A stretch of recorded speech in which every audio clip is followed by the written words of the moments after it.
အားလုံးပဲမင်္ဂလာပါရှင်ဒီနေ့ကျောင်းမှာဂျူတီကြလို့အစောကြီးသွားရင်းနဲ့ကျောင်းညာဝင့်နေတွေးလို့ကောက်ခဲ့ပါတယ်ဒီကျောင်းညာဝင့်ကတော့အသားထုတဲ့အမျိုးအစားလေးပါအရန်စားကောင်းပါတယ်ပထမဦးဆုံးကျောင်းညာဝင့်ကြော်ဖို့အတွက်ကျောင်းညာဝင့်တွေကိုဖွင့်ဖက်လေးတွေဖယ်ပြီးတော့အထက်အဆန်လေးတွေဖယ်ပြီးတော့ရေနွေးနဲ့ပြုတ်ပါတယ်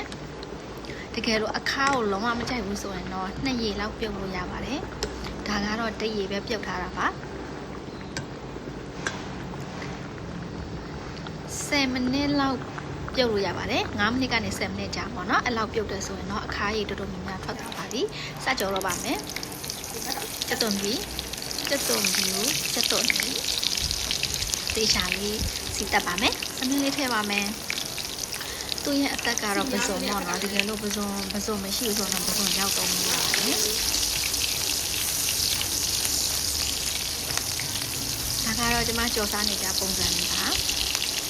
ချက်သွန်ပြီးအရင်စီတက်ပါတယ်ပြီးရင်တော့ပစုံရောက်ထည့်ပါတယ်ပ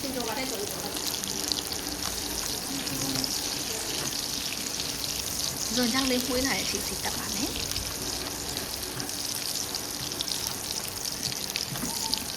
မတူးသွားအောင်တော့ပြီးဆက်ရပါတယ်ပြီးရင်တော့ရင်နွေးနဲ့ပြုတ်ထားတဲ့ကြောင်ညာပွင့်တွေကိုသိချာယူညှစ်ပြီးတော့မှထည့်ကြပါမယ်တကယ်လို့အခါလုံးဝမကြိုက်ဘူးဆိုရင်တော့အမြင့်လေးတွေလည်းပန်းပွင့်အောင်ပြင်လို့ရပါတယ်ကျမတို့အခါနဲ့စိုက်တာမလို့သားထူလေးပြင်ရပါတယ်သားဟင်းကမောက်ထည့်ပါမယ်ကြက်သားမှုန့်ရှင်လည်းထည့်လို့ရပါတယ်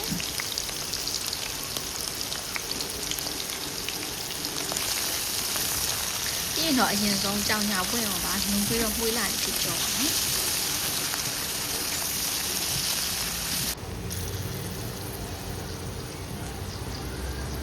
ဒီဗီဒီယိုထဲမှာရေထည့်တာလေးမပါလိုက်ဘူးပေါ့နော်ရေလေးလက်ဖေးပင်ကတစ်လုံးလောက်ထည့်ပြီးတော့စီပြန်တဲ့ထိကြော်ပေးလို့ရပါတယ်ဒါမှအပွင့်လေးတွေနူးသွားအောင်ပါကျေးဇူးတင်ပါတယ်ဆုံးပြီးကြည့်ပေးလို့